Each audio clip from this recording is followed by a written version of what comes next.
Properties of water. ठीक है, इसमें मैंने बताया था आपको कि पानी जीवन के लिए बहुत आवश्यक होता है। धरती का 2/3 भाग घेर के रखता है। ठीक है, ह्यूमन बॉडी में 70% भाग पानी होता है। पानी के अंदर हाइड्रोजन तथा ऑक्सीजन के अणु पाए जाते हैं। उसका जो मौलिक अणु भार होता है वो 18 डाल्टन होता है। स्ट्रक्चर उसकी जो होती है वो टेट्राहेड्रल या पिरामिड के जैसी होती है। एंगल जो होता है हाइड्रोजन ऑक्सीजन के बीच में वो 104.5 डिग्री का होता है। और पानी धरती पर 3 अवस्थाओं में पाया जाता है, द्रव, ठोस और गैस। पानी ध्रुवीय है, वेरी पोलर, पोलर मतलब ध्रुवीय, इसमें पॉजिटिव और नेगेटिव आयन बनते हैं। इसकी ऑक्सीजन हाईली इलेक्ट्रोनेगेटिव है। ठीक है, हाई बॉइलिंग पॉइंट होता है, मेल्टिंग पॉइंट होता है, हीट ऑफ वेपराइजेशन है, सरफेस टेंशन का या पृष्ठ तनाव का गुण इनमें पाया जाता है। पानी की अनयूजुअल प्रॉपर्टीज क्या है? पानी जो है 100 डिग्री टेम्परेचर पर गर्म होता है, जो कि बहुत ज़्यादा हाई है। Density of water is highest. 4 degree temperature पर पानी का घनत्व सबसे अधिक होता है। पानी की हीट को ग्रहण करने की जो क्षमता है वो बहुत ज़्यादा होती है। Water has a high heat capacity. ठीक है, हाई हीट कैपेसिटी, इसके पास हाई सरफेस टेंशन, बहुत पृष्ठ तनाव का गुण है। और एक्सीलेंट सॉल्वेंट प्रॉपर्टीज। और एक्सीलेंट सॉल्वेंट प्रॉपर्टीज का मतलब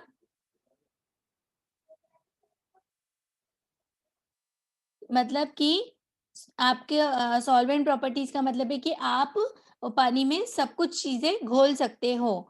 हाँ, एक बच्चा, अब बेटा मैंने बोला आपको कि आप क्लास के एंड में पूछ सकते हो। आप क्या पूछ रहे हो? तुषार, मैम नोट इंग्लिश में मिलेगा क्या? आप हिंदी मीडियम के हो कि इंग्लिश मीडियम के हो, पहले तो ये बताओ आप। तुषार, आप किसी भी मीडियम के हो, आप इंग्लिश मीडियम के हो, तो ये जो पीपीटी है वो आपको शेयर होगी। साथ ही अगर हिंदी मीडियम के हो तो हिंदी मीडियम के जो नोट्स हैं वो भी आपको गूगल क्लासरूम पे शेयर्ड है, और ये पीपीटी भी गूगल क्लासरूम पे शेयर्ड है। हिंदी और इंग्लिश दोनों के नोट्स गूगल क्लासरूम पे शेयर्ड होंगे।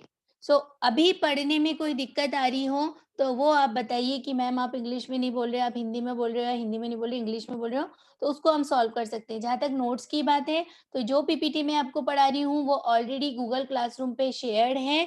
साथ ही साथ इसके हिंदी के नोट्स भी गूगल क्लासरूम पे शेयर्ड है।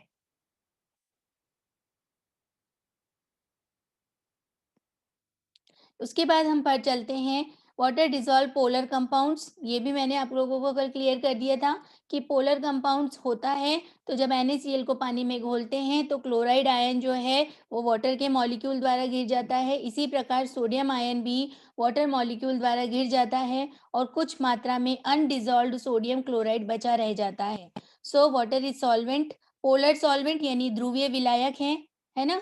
तो मैंने ये भी बताया था कि अगर ध्रुवीय विलायक है तो ध्रुवीय विलय को, यानी कि पोलर को पोलर ही डिसॉल्व करेगा और नॉन पोलर को नॉन पोलर ही डिसॉल्व करेगा। और पानी कैसा सॉल्वेंट है? पोलर सॉल्वेंट है। आप ये बात ध्यान रखिए। मैंने कुछ क्वेश्चंस भी लिखाए थे। दो चीजें आपको बताई थी, हाइड्रोफिलिक और हाइड्रोफोबिक। हाइड्रोफिलिक का मतलब है जल स्नेही और हाइड्रोफोबिक का मतलब है जल विरोधी। जो कंपाउंड पानी में घुल जाते हैं वो हाइड्रोफिलिक कहलाते हैं, और जो कंपाउंड पानी में नहीं घुल पाते हैं वो हाइड्रोफोबिक कहलाते हैं। अर्थात ऐसे कंपाउंड नॉन पोलर होते हैं जो पानी में नहीं घुल पाते हैं, जबकि पोलर कंपाउंड जो है वो पानी में घुल जाते हैं, क्योंकि पानी खुद भी क्या है? पोलर है। ठीक है, उसके बाद हमने ये स्लाइड को भी डिस्कस किया था, हाइड्रोजन बॉन्डिंग देखी थी। अभी तक मैं पिछली क्लास का ही आप लोगों को रिवाइज करवा रही हूँ, जो बच्चे पिछली क्लास में नहीं थे या थे।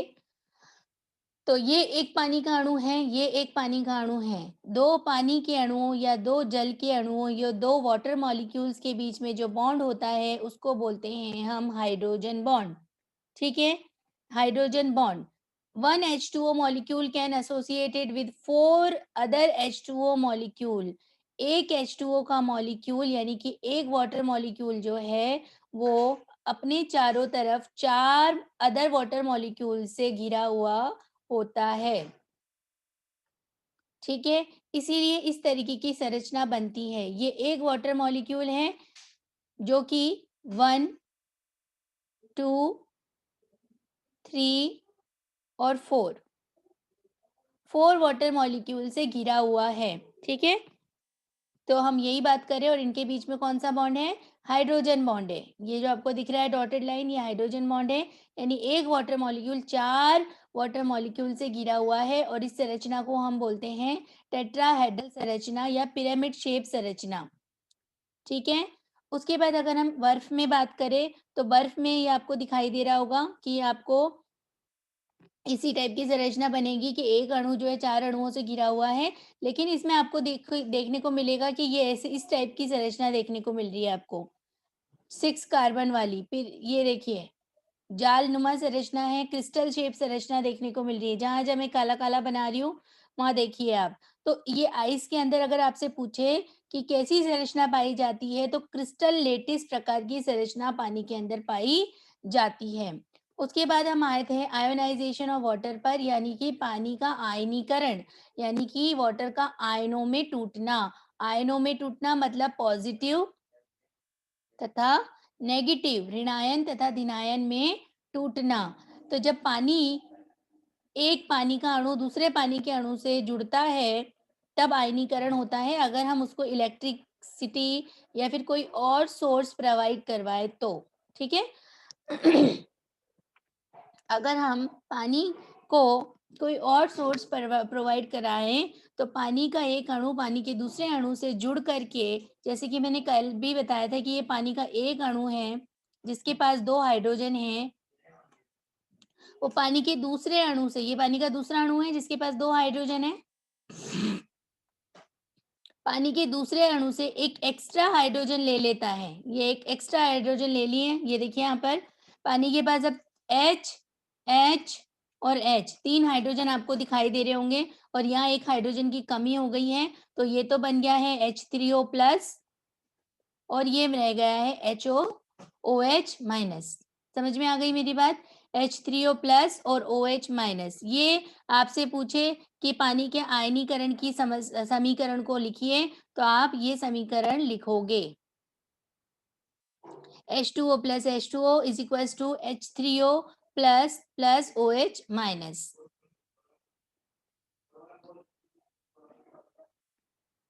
ये जो लैंग्वेज लिखी हुई है उसी समीकरण के लिए लिखी हुई है जो हमने पढ़ा है। मैं एक बार इसको रीड कर देती हूँ। An hydrogen atom shared by 2 water molecule shift from one molecule to other. इसमें लिखा हुआ है कि जल के आयनीकरण के दौरान एक हाइड्रोजन एटम दूसरे जल अणु पर शिफ्ट हो जाता है। एक मॉलिक्यूल से दूसरे मॉलिक्यूल पर एक हाइड्रोजन एटम शिफ्ट हो जाता है। The hydrogen atom leave its electron behind, it's transferred as a single proton.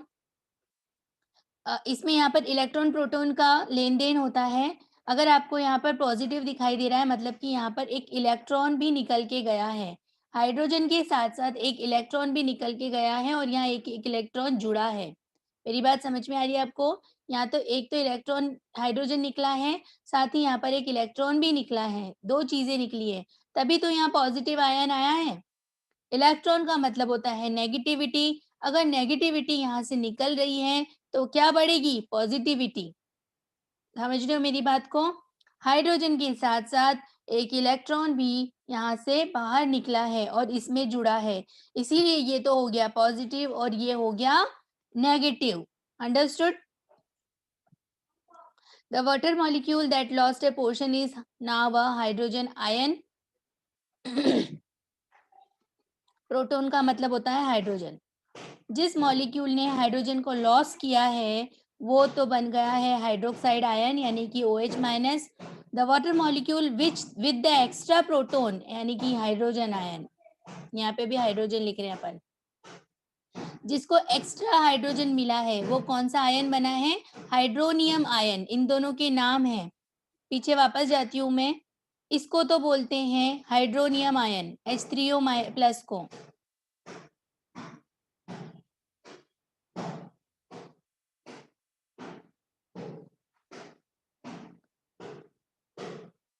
Hydronium बेटा आप लोग जो करते हो ना इस पे, ये मेरे को पता चल जाता है कौन कर रहा है।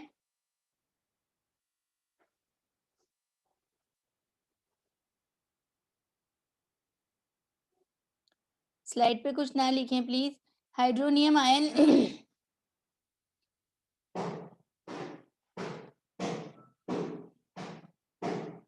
ये हाइड्रोनियम आयन है, और ये जो OH माइनस वाला है ना, ये होता है हाइड्रोक्साइड आयन, हाइड्रोक्साइड आयन। इन दोनों के अलग अलग नाम है। सिंपल सी समीकरण है। एक वाटर मॉलिक्यूल दूसरे वाटर मॉलिक्यूल से मिला, एक ने दूसरे को एक्स्ट्रा हाइड्रोजन दे दिया और इसने इसको इलेक्ट्रॉन दे दिया, ये बन गया पॉजिटिव, ये बन गया नेगेटिव, इसका नाम है हाइड्रोनियम आयन, इसका नाम है हाइड्रोक्साइड आयन। ठीक है, यहाँ तक हमने डिस्कस किया है। हिंदी में समझाओ कुलदीप नागर। बेटा हिंदी में समझाने का मतलब ये है कि देखो, एक जल का अणु, फिर से मैं यहाँ बता रही हूँ, हिंदी में ही बोल रही हूँ मैं, इंग्लिश में तो कुछ बोल ही नहीं, लेकिन हाइड्रोजन और इलेक्ट्रॉन को हिंदी में कैसे बोलूं ये बताओ। हाइड्रोजन को हाइड्रोजन और इलेक्ट्रॉन को इलेक्ट्रॉन ही बोलते हैं ना, कि और कोई है उसकी नाम? मैं अनम्यूट कर रही हूँ आपको।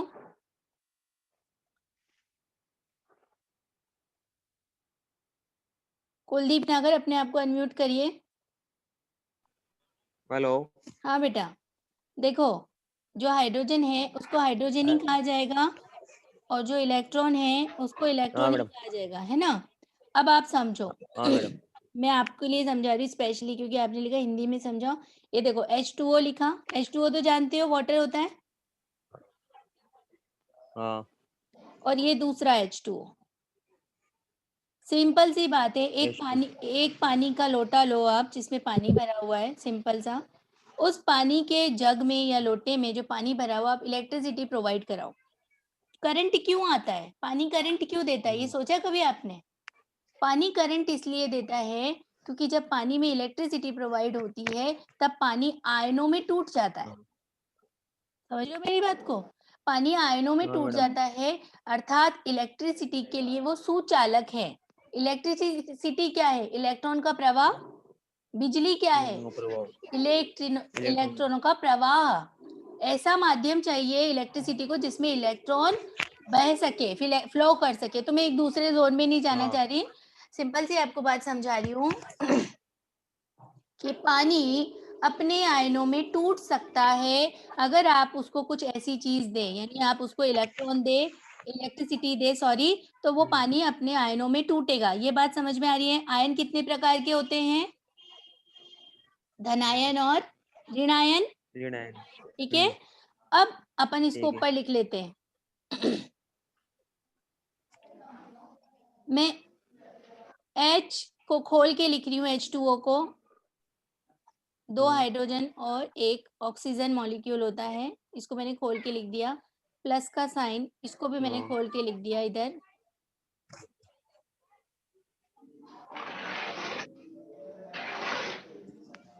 और मैंने इलेक्ट्रिसिटी प्रोवाइड कराई है। बाकी लोग अपने माइक को म्यूट कर दे प्लीज।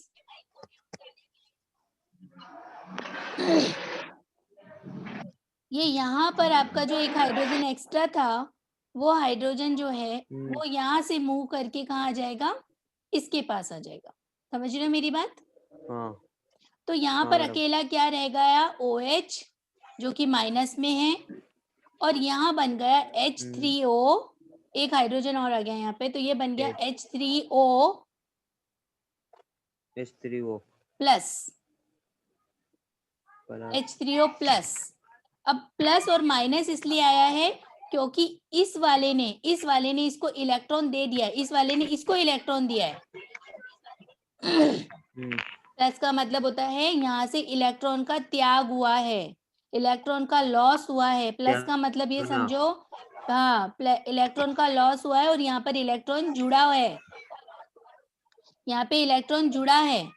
समझ में आ गई बात? इसलिए तो हो गया OH माइनस, हमें मिल गए दो आयन मिले हमें, एक तो OH माइनस जिसको हम बोल रहे हैं हाइड्रोक्साइड आयन, प्लस दूसरा मिला है हमको यहाँ पे मिला है H3O प्लस जिसको हम बोल रहे हैं हाइड्रोनियम आयन। H3O plus. ठीक है, ठीक है, ज्यादा दिमाग लगाने की जरूरत नहीं है, आप सिंपल सी ये लर्न कर लो। जब एक वाटर मॉलिक्यूल दूसरे वाटर मॉलिक्यूल के साथ मिलता है, मतलब अणु के साथ मिलता है, तो H3O प्लस और OH माइनस बनता है, यही पानी का आयोनाइजेशन है। ठीक है, यही पानी का आयोनाइजेशन होता है। ओके, अब आ गया समझ में? हाँ मैडम। ठीक है, ऐसे ही किसी भी बच्चे को कोई भी दिक्कत हो तो बीच में बोल दो, मैं उसको समझा दूंगी।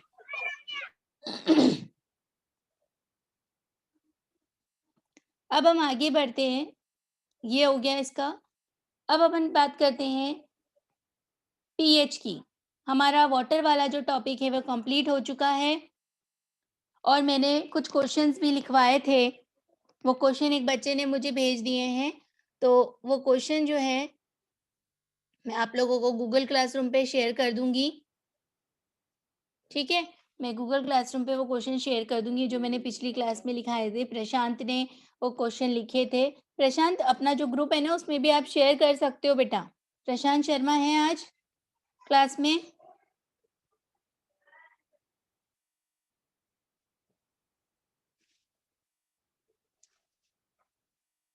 प्रशांत शर्मा शायद नहीं है या है?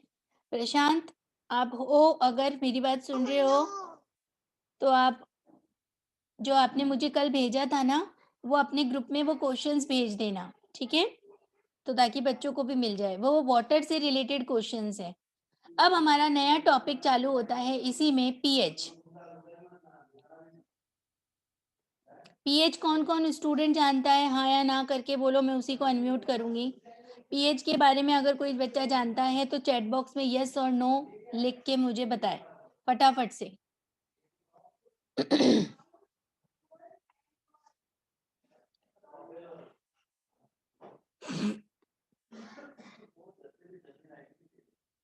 पीएच के बारे में हरिओम लोधा जानते हैं, हिमांशु जैन जानते हैं, K9942 जानते हैं। अब K9942 ने तो नाम ही नहीं लिखा।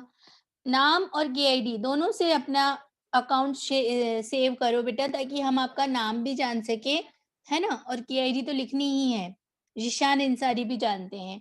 अब मैं म्यूट आप लोगों को अनम्यूट कर रही हूँ, आप लोग एक एक करके मुझे आंसर देंगे।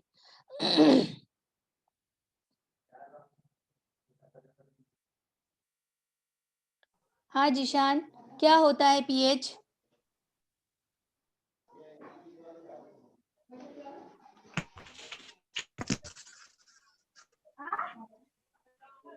हिमांशु, पीएच क्या होता है? Hello, good morning ma'am. हाँ गुड मॉर्निंग बेटा।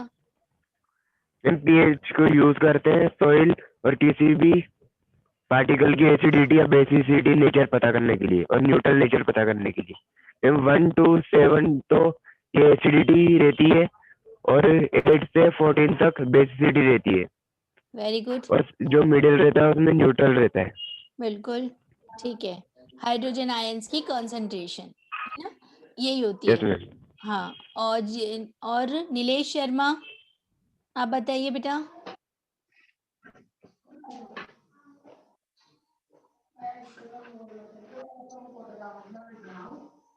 नीलेश,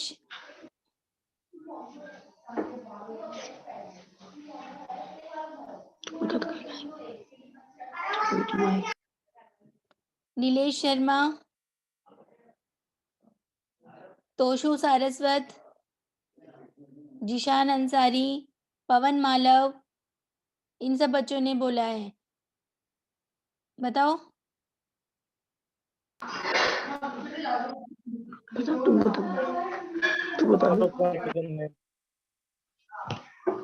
हाँ नीलेश बताओ बेटा।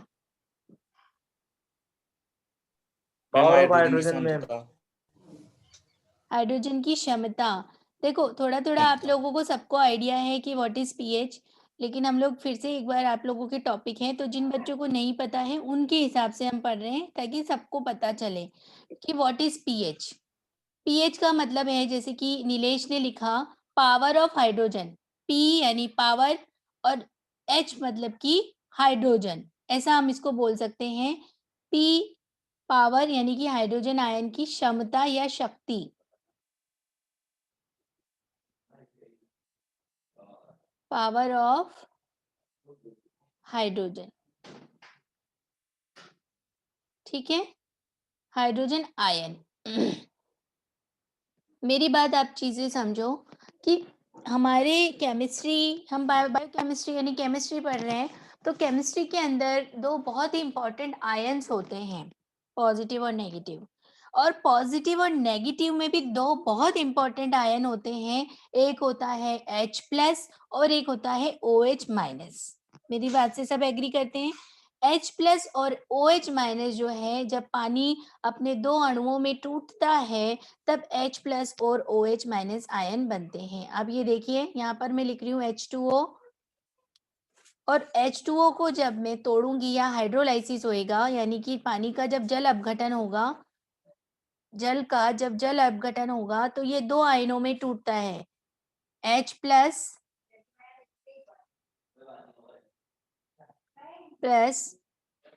OH-। ठीक है, ये आपको पानी के टूटने पर इस टाइप से दो आयन मिलते हैं, ये है धन आयन और ये है ऋण आयन। ठीक, अब हम बात करें हैं पीएच की। तो पीएच के लिए हमने बोला है पावर ऑफ हाइड्रोजन आयन, यानी इसको तो अपन अभी क्रॉस कर देंगे। Power of in positive ions यानी हाइड्रोजन आयंस, ठीक है, it is the negative log of hydrogen ion concentration. PH जो होती है, जैसे कि आपको यहाँ दिखाई दे रहा है, पीएच जो होती है वो हाइड्रोजन आयन की नेगेटिव लॉगरिथम होती है। इसको ऐसे ही लर्न करेंगे। अगर आपसे कोई पूछे कभी भी कि पीएच क्या होती है, जैसे कि मैंने अभी आपसे पूछा, तो आप लोग बोलोगे पीएच हाइड्रोजन आयन की नेगेटिव लॉगरिथम यानी ऋणात्मक लॉगरिथम होती है। पीएच जो है वो हाइड्रोजन आयन की, हाइड्रोजन तो पॉजिटिव है लेकिन जो इसकी लॉगरिथम है वो क्या है, नेगेटिव है। तो पीएच हाइड्रोजन आयन की नेगेटिव लॉगरिथम होती है। अब आप लोग को लग रहा होगा कि मैं एक ही चीज को 3 बार बोलती हूँ, इसका रीजन ये है कि कोई भी बच्चा जो क्लास में अटेंटिवली पढ़ रहा है और उसको खुद के नोट्स बनाने का शौक है, तो कॉपी पेंसिल लेके बैठे और मेरी हर एक लाइन को, मेरे द्वारा बोली गई हर एक लाइन को हिंदी में लिख ले, क्योंकि इंग्लिश वालों के लिए तो एज इट इज ही लिखा हुआ है, हिंदी वालों को भी अपनी लैंग्वेज में लिखने का मौका मिल जाए। सो जो पीएच है वो हाइड्रोजन आयन की नेगेटिव लॉगरिथम होती है। आई थिंक ये बात सबको क्लियर होगी। दूसरी बात आ जाती है, pH is unit of major which describe the degree of acidity और एल्केनिटी ऑफ अ सॉल्यूशन। किसी भी सॉल्यूशन के अंदर या किसी भी विलयन के अंदर उसकी एसिडिटी यानी कि अम्लता, किसी भी विलयन की अम्लता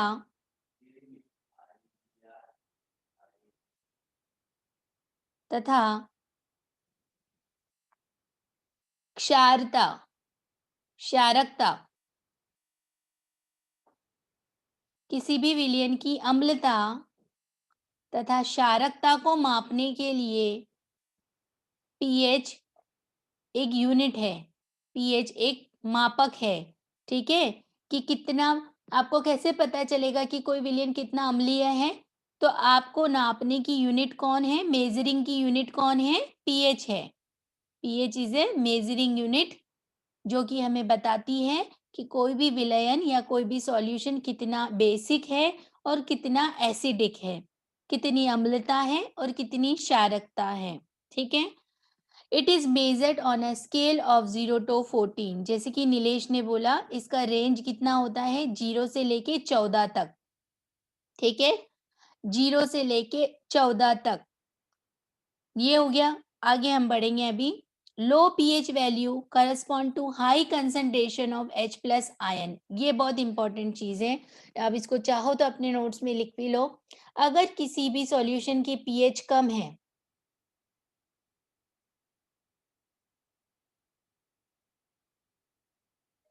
यहाँ पे मैंने pH लिख लिया, एक तरफ हाइड्रोजन आयन लिख दिए,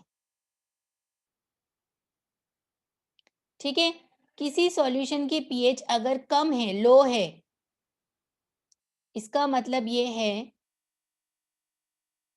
कि हाइड्रोजन आयन की कंसंट्रेशन क्या है, ज्यादा है, ठीक है। और अगर किसी pH किसी अम्ल की मतलब किसी विलयन की pH हाई है, तो इसका मतलब है हाइड्रोजन आयन की कंसंट्रेशन क्या है, कम है। इसका मतलब हुआ कि pH और हाइड्रोजन आयन के अंदर एक ऋणात्मक संबंध है, जिसके बारे में हम यहाँ बात कर चुके हैं। यानी अगर pH बढ़ेगा तो हाइड्रोजन आयन कम होंगे, और अगर pH घटेगा तो हाइड्रोजन आयन बढ़ेंगे। ये बात समझ में आई आप लोगों को? या हम बोल सकते हैं pH हाइड्रोजन आयन के व्युत्क्रमानुपाती होता है। समझ में आई बात? Low pH value corresponds to high concentration of H plus ion. अगर pH वैल्यू कम है, इसका मतलब है हाइड्रोजन आयन की कंसंट्रेशन उस सॉल्यूशन में ज्यादा है। और अगर हाइड्रोजन और pH अगर ज्यादा है, इसका मतलब है कि हाइड्रोजन की कंसंट्रेशन उस सॉल्यूशन के अंदर क्या है, बिल्कुल कम है। मैं आप लोगों को अनम्यूट कर रही हूँ। आपको किसी को भी इस पॉइंट पे डाउट हो तो प्लीज मुझसे पूछ ले।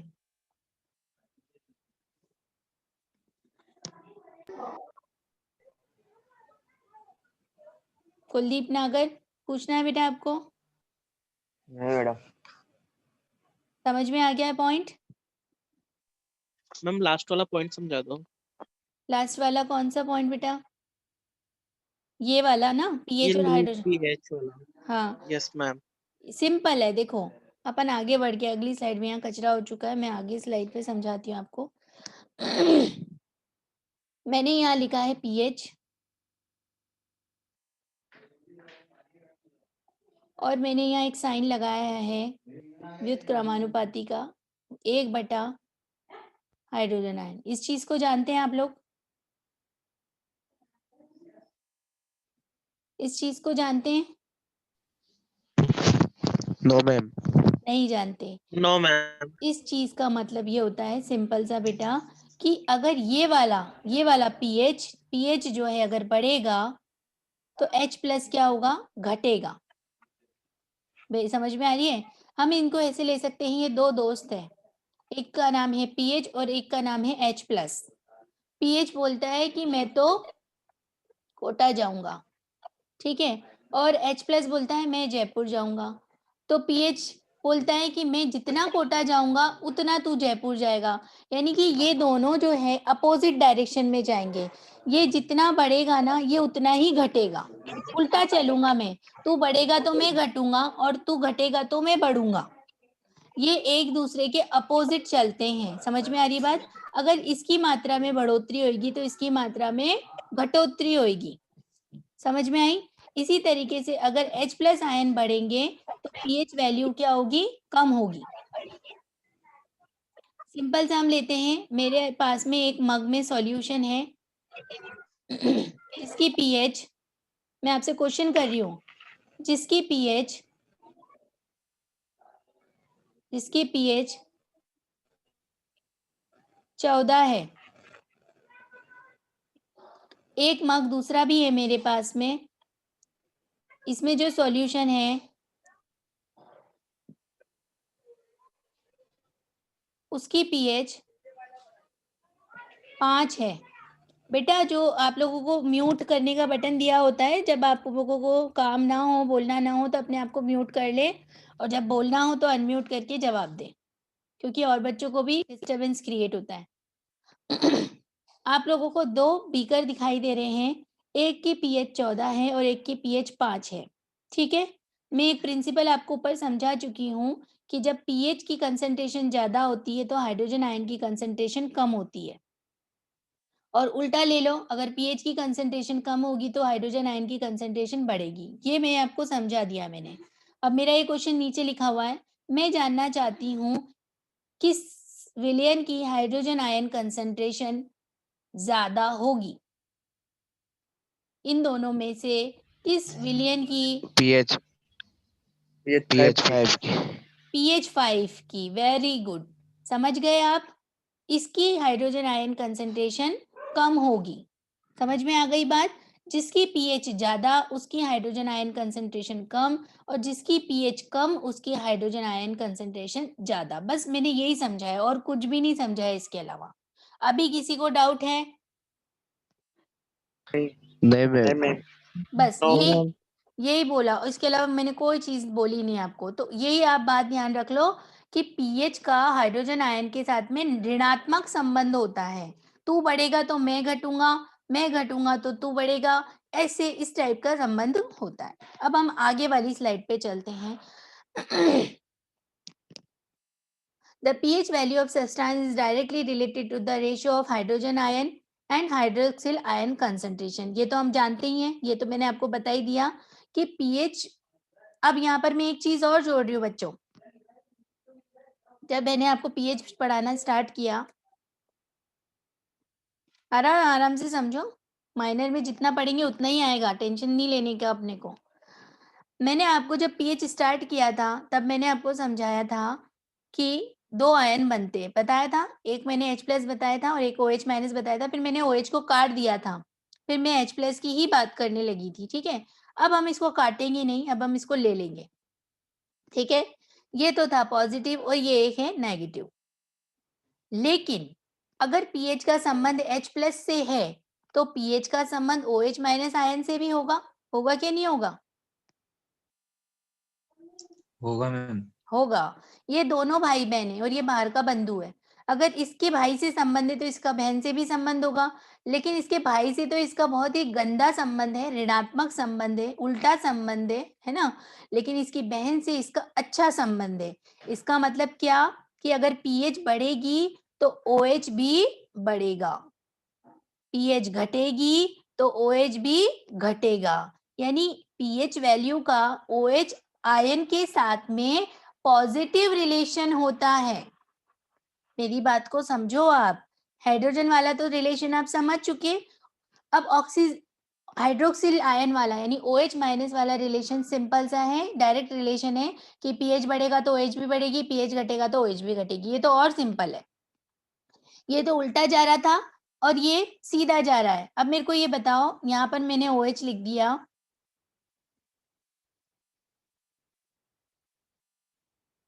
यही सेम सॉल्यूशन है जिसकी pH 14 और 5 है। यहाँ पे OH- आयन का कंसंट्रेशन कितना कितना कैसा रहेगा, मतलब आप बताइए किसका ज्यादा और किसका कम रहेगा? मैम 14 का ज्यादा रहेगा। 14 का ज्यादा रहेगा, 5 का कम रहेगा। 14 14 का का ज्यादा रहेगा। ज्यादा रहेगा और 5 का कम रहेगा। कम रहेगा। यानी जैसी pH है वैसा ही इसका नेचर रहेगा। इसकी कम है तो OH- कम रहेगी, जबकि हाइड्रोजन आयन उल्टा जा रहा है। आप चाहो तो इसका स्क्रीनशॉट खींच लो ताकि आपको आगे याद रहे। ठीक है, बाकी सब कुछ लिखा हुआ ही है, कोई टेंशन नहीं है। सो हम लोग ये बात बताना चाह रहे हैं कि pH वैल्यू जो है उसका हाइड्रोजन आयन और हाइड्रोक्सिल आयन, ये तो है हाइड्रोजन आयन और ये है हाइड्रोक्सिल आयन, इन दोनों के साथ डायरेक्ट कनेक्शन होता है, directly related to the ratio of hydrogen ion and hydroxyl ion concentration. समझ में आ गई बच्चों? अब हम एसिडिटी और बेसिसिटी की बात करते हैं। ये तो हमने pH की वैल्यू की डायरेक्ट इनडायरेक्ट की बात कर ली। अब हम बेसिसिटी और एसिडिटी की बात करते हैं। ये भी बहुत सिंपल है, कोई ज्यादा दिक्कत नहीं है। इसी पे आ जाते हैं हम, ये वाला जो हमने एग्जांपल लिया है। If the H+ ion concentration is higher than OH-, तो मटेरियल कैसा होगा? एसिडिक। ये मैंने पिछली स्लाइड में भी आपको बताया है। अगर हाइड्रोजन आयन की कंसंट्रेशन होगी तो जो मटेरियल होगा वो कैसा होगा? अम्लीय, अम्लीय होगा, एसिडिक होगा। अच्छा मुझे ये बताओ इन दोनों में से कौन सा अम्लीय है?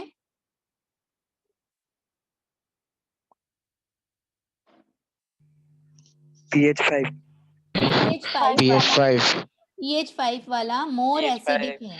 ठीक है, pH 5 वाला एसिडिक है, क्योंकि इसमें हाइड्रोजन आयन की कंसंट्रेशन आपको दिखाई दे रही होगी ज्यादा और OH माइनस की कंसंट्रेशन क्या है, कम। ठीक, इसी तरीके से if OH concentration is higher than H plus the material is basic. तो अगर ये अम्लीय है तो ये क्षारीय है ना। Yes ma'am. इस क्षारीय या इस बेसिक सॉल्यूशन के अंदर हाइड्रोजन आयन की कंसंट्रेशन है कम और ऑक्सीजन OH माइनस आयन की कंसंट्रेशन है ज्यादा।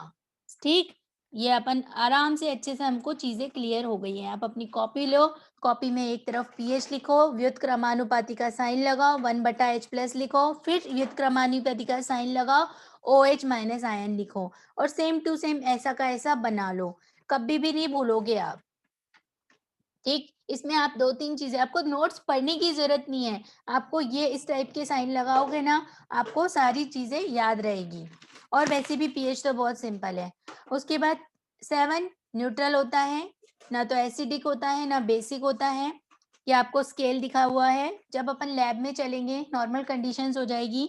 तो आप लोगों ने पीएच स्ट्रिप देखी है किसी ने लैब में 12th क्लास में? Yes ma'am. देखिए ना, ऐसा ही होता है पीएच नहीं स्ट्रिप। मैम। जिसने भी देखी है उसके लिए बोल रही हूँ, पीएच स्ट्रिप ऐसी ही होती है लगभग। ठीक है, हम अब दिखाएंगे आपको जब अपन लैब में चलेंगे। पीएच मीटर भी दिखाएंगे कि एक पीएच नापने का मीटर होता है, उससे किस तरीके से पीएच ली जाती है। So the pH scale corresponds to the concentration of hydrogen ion और example pure water hydrogen ion concentration is 1:10 to the power -7 molar, the pH would be 7। PH का डायरेक्ट कनेक्शन हाइड्रोजन आयंस के साथ होता है। Water की pH 7 होती है, ये न्यूट्रल है, ना तो ये एसिडिक है ना बेसिक है। अगर हम इधर से इधर की तरफ बढ़ेंगे तो स्ट्रॉन्ग बेस की तरफ बढ़ेंगे, और अगर हम इधर से इधर की तरफ बढ़ेंगे 8 से 14 की तरफ बढ़ेंगे तो हम क्षारकता की तरफ बढ़ेंगे। इधर हम अम्लता की तरफ बढ़ेंगे और इधर हम क्षारकता की तरफ बढ़ेंगे। ठीक है, ये नापने का मीटर है। यहाँ तक किसी को डाउट है बच्चों? नहीं मैम। ये यूनिवर्सल इंडिकेटर है, ये यूनिवर्सल इंडिकेटर है पीएच नापने का।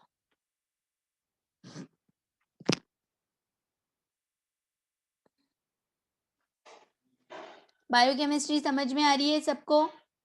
किसी को कोई दिक्कत तो नहीं आ रही है? नहीं नो मैम। मैम।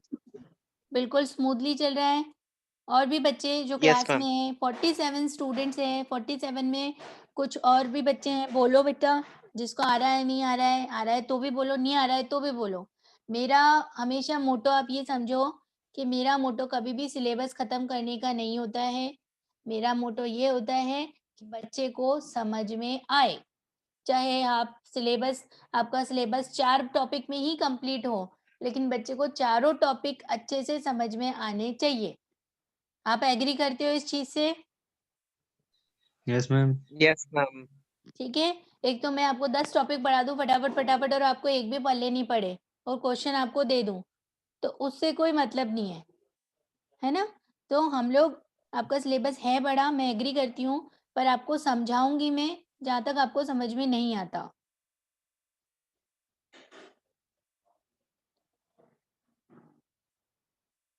अब अपन बढ़ते हैं आगे की चीज, एसिड और बेस।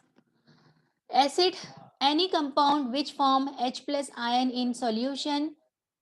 एसिड का मतलब होता है कि वैसे आपके सिलेबस में एसिड बेस नहीं है, पीएच है, इसलिए हम एसिड बेस को पढ़ रहे हैं। यहाँ पर एक एक लाइन दे रखी है कि एसिड जो है एक ऐसी चीज, एक ऐसा सॉल्यूशन जो कि किसी सॉल्यूशन के अंदर हाइड्रोजन आयन डोनेट करे, प्रोटॉन को डोनेट करे।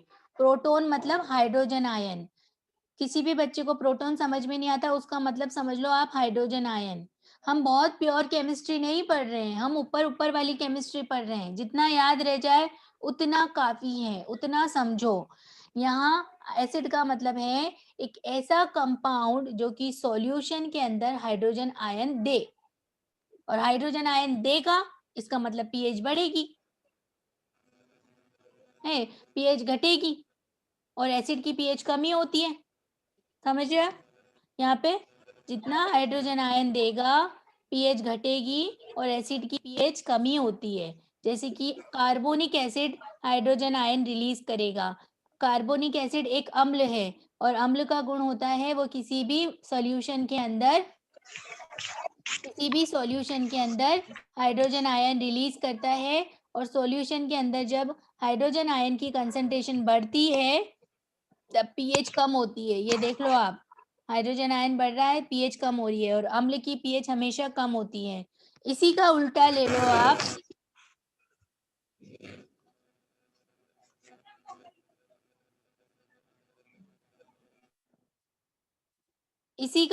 लो आप, कि कोई बेस है या क्षार है, जब वो वो ऐसा कंपाउंड है क्षार, किसी सॉल्यूशन में जब वो जो जाता है तो वो हाइड्रोजन आयन की कंसंट्रेशन को कम कर देता है। ठीक है, कम करने की वजह से वहां पर पीएच क्या होती है, बढ़ती है। ये तो हाइड्रोजन आयन की कंसंट्रेशन को बढ़ाता है, जबकि बेस जो है हाइड्रोजन आयन की कंसंट्रेशन को कम करता है। इसकी वजह से पीएच क्या है, बढ़ती है। ठीक है, इसी को हम क्षार बोलते हैं। ठीक है, ये है प्रोटॉन डोनर और ये है प्रोटॉन एक्सेप्टर। ये खा जाता है हाइड्रोजन आयंस को, ये तो देता है सॉल्यूशन के अंदर, जबकि बेस जो है प्रोटॉन्स को या हाइड्रोजन आयन को खा जाता है। इससे उसकी कॉन्सेंट्रेशन है ना, उसकी जो कॉन्सेंट्रेशन है वो सॉल्यूशन के अंदर कम हो जाती है, जिसकी वजह से पीएच क्या हो जाती है, बढ़ जाती है। अब नेक्स्ट है हमारा नॉर्मल पीएच जो होती है 7.3 से 7.45 तक रहती है। ठीक है, बॉडी की अगर पीएच की बात करें, एसिडोसिस,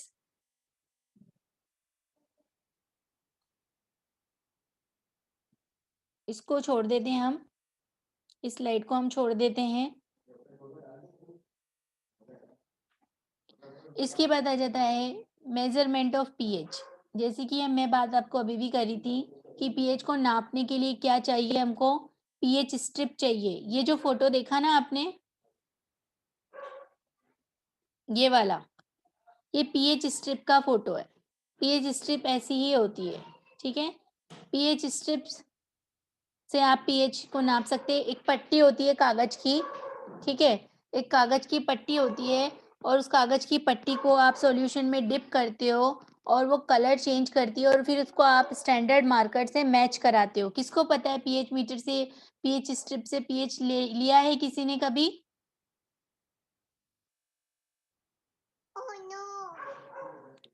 पीएच स्ट्रिप से पीएच लिया है?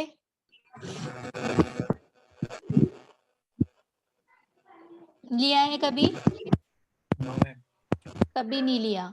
एक कागज की स्ट्रिप होती है बेटा, है ना, लिटमस पेपर जैसा होता है।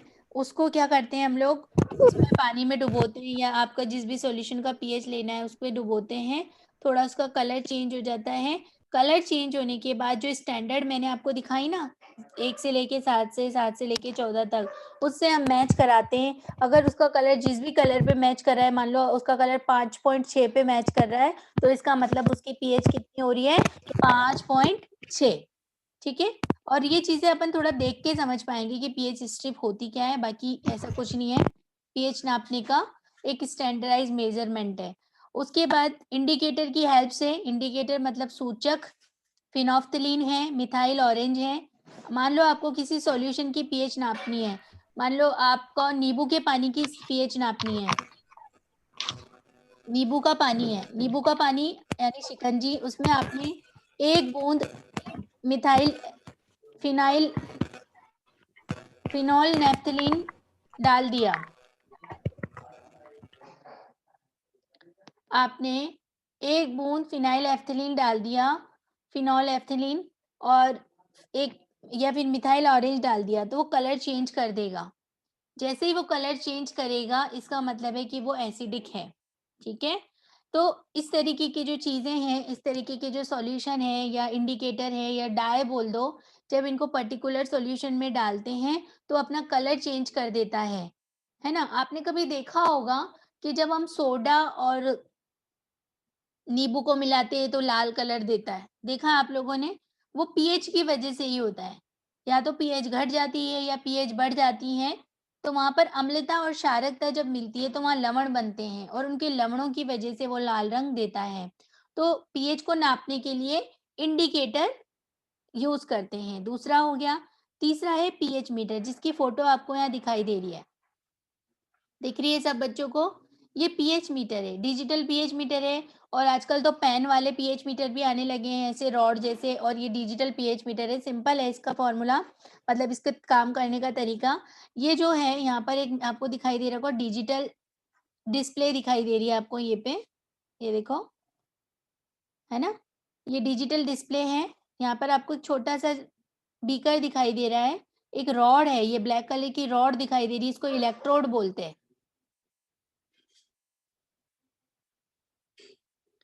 ये आपको मैं जब लैब चलेगी ना अपनी तो मैं दिखाऊँगी और कैसे पीएच लेते हैं ये भी बताऊँगी। इलेक्ट्रोड बोलते हैं इसको, है ना? और ये मीटर लगा हुआ है। अम, अच्छा, एग्रीकल्चर से कौन-कौन बच्चे हैं यहाँ पर? एग्रीकल्चर से कोई मॉइस्चर मीटर देखा है किसी ने? धान मंडी में, कहीं किसी में मॉइस्चर मीटर देखा है? बोल के बता सकते हैं बेटा? एग्रीकल्चर से जो बच्चा है मॉइस्चर मीटर, नहीं मैम, नहीं नो मैम। एक रॉड होती है उसको बोरी के अंदर डालते हैं और वो रीडिंग दे देता है। नहीं मैम, नहीं देखा। नहीं देखा है मैम। जैसा जैसे मॉइस्चर मीटर काम करता है ना बेटा, वैसे ही पीएच मीटर काम करता है। कोई बात नहीं, नहीं देखा तो। अपन पीएच मीटर की बात कर रहे हैं कि इस पीएच मीटर की इस रॉड को जिस भी सॉल्यूशन का आपको पीएच लेना है ना, मान लो आपको पानी का पीएच लेना है, ठीक है? तो उस पानी के पीएच को लेने के लिए आपको उस पानी को इस बीकर में भरना पड़ेगा। इस छोटे से बीकर में आपने उस पानी को भरा और ये रॉड को उसमें डुबोया और आपको मीटर पे इस डिस्प्ले पे उसकी पीएच दिखाई देने लगेगी। जैसे कि आपको ध्यान से देखो 7.053 ये पीएच बता रहा है। तो इस तरीके से ये डिजिटल पीएच है और ये डिजिटल पीएच मीटर हमारे को किसी भी सॉल्यूशन की पीएच बताता है। सभी बच्चे अपनी अटेंडेंस को चैट बॉक्स में डाल दें। जिसके पास केआईडी है वो केआईडी डाल दें, जिसके पास नहीं है वो अपना नाम डाल दे, है ना? जिसके पास केआईडी है वो केआईडी और नाम दोनों डाल दें और जिसके पास केआईडी नहीं है वो केवल नाम डाल दें। आज का लेक्चर खत्म होता है। किसी भी बच्चे को आज के लेक्चर में कोई भी दिक्कत हो तो वो क्वेश्चन पुट अप कर सकते हैं, मुझसे पूछ सकते हैं, ठीक है? उसके बाद में नोट्स वगैरह सारे गूगल क्लासरूम पे शेयर हैं। मैंने लिंक भी गूगल क्लासरूम पे आप लोगों को शेयर किया हुआ है। मतलब हाँ, बोलो बेटा। मैंने पूछा था सबके रजिस्टर बनाने पड़ेंगे ये फोटो। देखो बेटा, ये तो यूनिवर्सिटी है, अभी आप स्कूल से यूनिवर्सिटी में आपने एंटर कर लिया, ठीक है?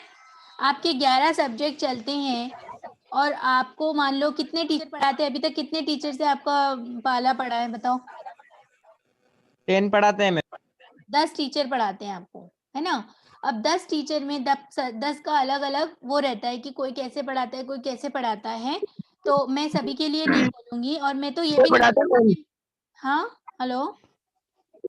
6 टीचर पढ़ाते हैं मैम, 6 पढ़ाते हैं, ठीक है। तो 6 टीचर में आपको सबका अलग-अलग रहता है। तो कोई टीचर बोले कि आप बनाओ, कोई टीचर नहीं बोले कि नहीं बनाओ। मैं भी नहीं बोल रही आपको रजिस्टर बनाओ, पर आप लोगों की सहूलियत के हिसाब से कि अपन जो क्लासरूम टीचिंग करते हैं ना, क्लासरूम में पढ़ते हैं, अगर आपने उसको नोट्स में लिख लिया उसी टाइम पे, तो आपको भूलने की ज़रूरत ही नहीं, आप भूलोगे नहीं कभी उस चीज़ को। मेरी बात समझ में आ रही है कि मैडम पढ़ा रही है और मैंने नोट्स बनाते-बनाते ही लिख लिए या पॉइंट्स लिख लिए, तो ना तो आपको मुझसे नोट्स माँगने की ज़रूरत है, ना किसी और से नोट्स माँगने की ज़रूरत है। और वो चीज़ जो आपने उस टाइम पे लिखी है ना, वो आपको याद हो जाएगी। ये इसलिए मैं बोल रही हूँ आपको। हाँ, बोलो कुलदीप। हेलो? आवाज़ नहीं आ रही कुलदीप तुम्हारी।